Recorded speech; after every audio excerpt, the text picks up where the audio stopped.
अस्सलाम वालेकुम नाज़रीन, कल्याण न्यूज़ सां गॾु मां आहियां सारंग लतीफ़ सोलंकी। सभ खां पहिरीं नज़र विझंदासीं अॼु जी अहम ख़बरुनि ते। ठारू शाह मिशन टीचर्स कोऑर्डिनेशन जे तरफ़ां टेस्ट पास उस्तादनि पारां मुतालबनि जी मदद लाइ एहतजाज कयो वियो।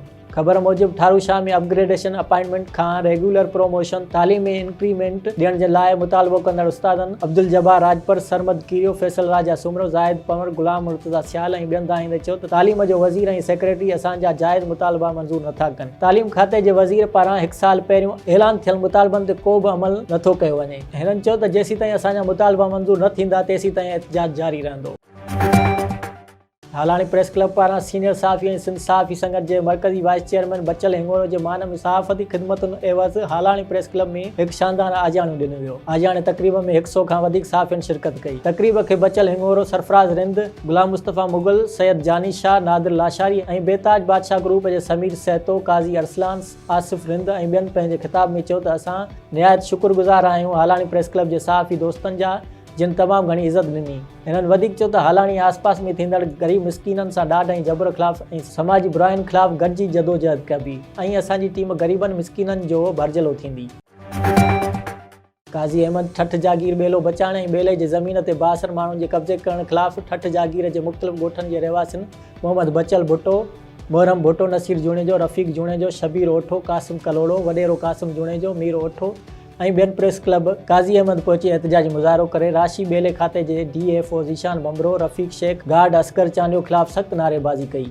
उन मौक़े ते मुज़ाहिरीन सहाफ़ियुनि सां ॻाल्हाईंदे चयो त ॿेले खाते जो DFO ज़ीशान बमरो पैसनि एवज़ बासर माण्हुनि खे ॿेले में पोखियल वण वाढी कराए ॿेले जी सरकारी ज़मीन आबाद करण लाइ ॾेई रहियो आहे, जेका सुप्रीम कोर्ट जे हुकुम जी तौहीन आहे। हिननि मुतालबो कयो त ॿेले खाते जे राशि DFO ज़ीशान बमरो, रफ़ीक शेख, गार्ड असगर चांडियो खे जल्द खां जल्द नौकरी तां बरतरफ़ करे केस दाख़िल कयो वञे ऐं अदालती हुकुमनि ते अमल कराए सरकारी ज़मीन तां कब्ज़ो ख़तमु कराए वण पोखे ॿेला आबाद कया वञनि, न त ॿी सूरत में सख़्त खां सख़्तु एहतजाज कयो वेंदो। टनो Mohammad Khan Peshawar army public school सानिया जे शहीदनि खे ख़राज तहसीन पेश करण लाइ तालीम खाते ज़िले टनो मोहम्मद ख़ान पारां deputy district officer education elementary, secondary and higher secondary Haji Abdul Wahab Nizamani, तालका एजुकेशन ऑफिसर राजा निसार मेमण जी अॻवानी में मेन प्राइमरी स्कूल खां प्रेस क्लब ताईं रैली कढी वई, जंहिंमें उस्तादनि शागिर्दनि तालीम खाते जे ॿिए अमले वॾे अंग में शिरकत कई।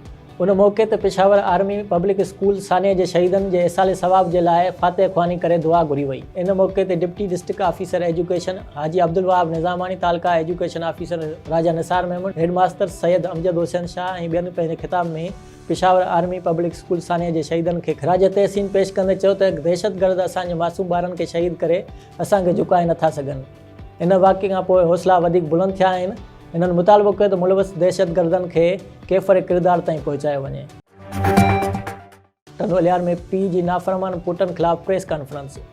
टंडोलियार प्रेस क्लब में टंडो सूमरो बस स्टॉप लॻ ॻोठ चौधरी नवाबदीन आराई जे रहवासी चौधरी मोहम्मद सुलेमान आराई संदसि पुटु मोहम्मद इमरान आराई सां गॾु प्रेस कॉन्फ्रेंस कंदे चयो त मुंहिंजा 4 पुट आहिनि, जिन मां सभ खां वॾो इरफान ऐं सभ खां नंढो पुटु इकराम ग़लति सोबत में रहण करे मूं ॿिन्ही पुटनि खे पंहिंजी मिल्कियत मां बेदख़ल करे छॾियो आहे। जंहिं बैदि मुंहिंजा 2 पुट ॾोहारी क़िस्म जे माण्हुनि सां मिली करे मुंहिंजी ज़रई ज़मीन ऐं प्लाट ते कब्ज़ो करण जी कोशिशि कई, जंहिं ते मूं SSP टंडोलियार खे दरख़्वास्त ॾेई ॿिन्ही खे गिरफ़्तार करे छॾियो। जंहिं बैदि मुंहिंजा 2 पुट जान जा वेरी बणिजी विया आहिनि ऐं हू मौतमार धमकियूं ॾेई रहिया आहिनि।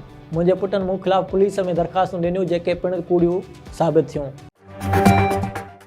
मटियारी जे जिगनू ग्राउंड ते ऑर्गेनाइज़ मुसाफ़िर उबैद चौधरी बशीर तरफ़ां टूर्नामेंट लॻाई वई, जंहिं में टंडोलियार, हैदराबाद, नसरपुर, सेखाट, सईदाबाद, उडेरोलाल, मटियारी ऐं ॿियूं टीमूं शामिल हुयूं। टूर्नामेंट में वॾे मुक़ाबले बैदि टंडोलियार ऐं मटियारी जूं टीमूं फाइनल में पहुतियूं। फाइनल जी फातह टीम खे महिमान ख़ासि सिंध मेमण इताज सरवाण हाजी अब्दुल रज़ाक मेमण पारां विनर ट्रॉफी ऐं कैश इनाम ॾिनो वियो, जॾहिं त टूर्नामेंट जे रनर टीम ऐं टूर्नामेंट जे बहितरीन रांदीगरनि खे एज़ाज़ी महिमान अब्दुल शकूर मेमण, वसी मेमण, सद्दाम मेमण, ज़ुल्फ़कार मेमण पारां पिणु ट्रॉफियूं ऐं इनाम ॾिना विया। नाज़रीन, ही हुयूं अॼु जूं अहम ख़बरूं। वधीक तफ़सीली ख़बरुनि लाइ विज़िट कंदा असांजी वेबसाइट www.dailykalyan.com ऐं असांजो YouTube चैनल ऐं Facebook पेज डेली कल्याण।